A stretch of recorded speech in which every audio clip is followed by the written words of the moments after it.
Helen Dalton, member for Murray in New South Wales, thanks for joining us on Flow. You're welcome. This decision by Daniel Andrews, the Premier in Victoria, that he's going to remove 4 council areas, some in your electorate, from the border bubble. What's the reaction from the community to that this afternoon? Well, the phone's running hot.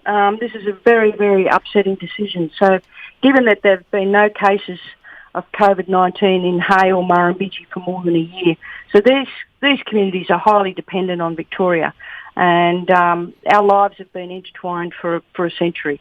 Often our only doctor or hospital is on the other side of the border, and we know that basically we're highly dependent on the Victorian health system, so we need to cross the border, and here it is now with these border closures. So as you can imagine, people are incredibly upset.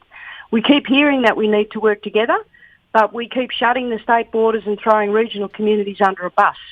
So a big problem here is that we really don't have border MPs advocating for the border. There are some MPs like independent MP Ali Cupper. She's making a noise, but government MPs like Sussan Ley and Justin Clancy are completely silent. So they need to stand up for their communities. They need to really advocate for their communities rather than, towing the party line. This is their community too. Does this decision have any impact, say, on community sport? New South Wales Sport was able to go ahead on the weekend. It couldn't across the border. Is that going to have an immediate impact on anyone involved in that? Look, I would think so. Sports, depending on where you are, has obviously been impacted, but this will be a further problem. And, I would think that teams won't be travelling too far afield, that's for sure. Well, I noticed in the Hume Footy League, for instance, Wayne the Flowman Phillips was commenting on how some of the teams had to go in without their Victorian players, and that made it really tight. One team really struggled against a team they normally would handle pretty easily. Yeah. No, well, it impacts on all facets of our life, but I think one of the biggest problems is our health care, and because the New South Wales government has been bludgeoning off Victorian health system for years. So as you can imagine, there's people that have, say, regular cancer treatments in Bendigo or Melbourne and can't make those treatments, or it's difficult. There are at present no health permits, and I've been trying to contact Brad Hazzard for over a week about this. So we're left in limbo yet again. So I've also written to the Prime Minister and both the Premiers on this. It's kind of ironic that this is a decision ostensibly made to protect people's health, but it could have some negative health impacts for local residents.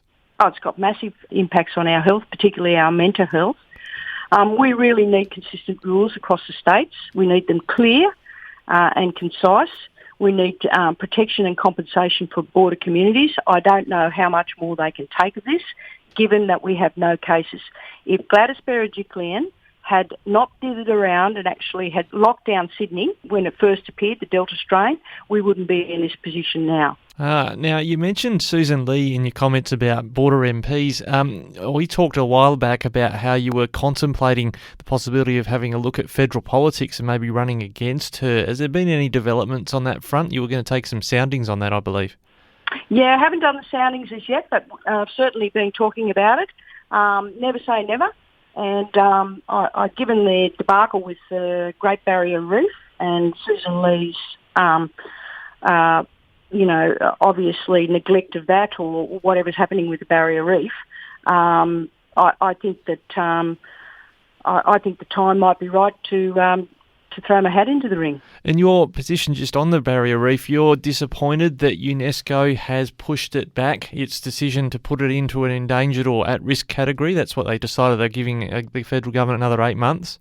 Yeah, well, it's always a worrying thing that that they're concerned about the Great Barrier Reef, given that the federal government committed about $440 million. This is when Malcolm Turnbull was Prime Minister, to a particular organisation up there to safeguard the health of the Barrier Reef. And I'd like to find out, the accountability of that money, what's been done. So it seems like a lot of money has been handed out to protect the Barrier Reef, but what's happening with it? Sounds like you might be getting an appetite for federal politics, Helen. You never know. Never say never. Yeah, okay, we'll watch that hat and where it gets thrown. Thanks for talking to us today on Flow. Okay, thank you so much.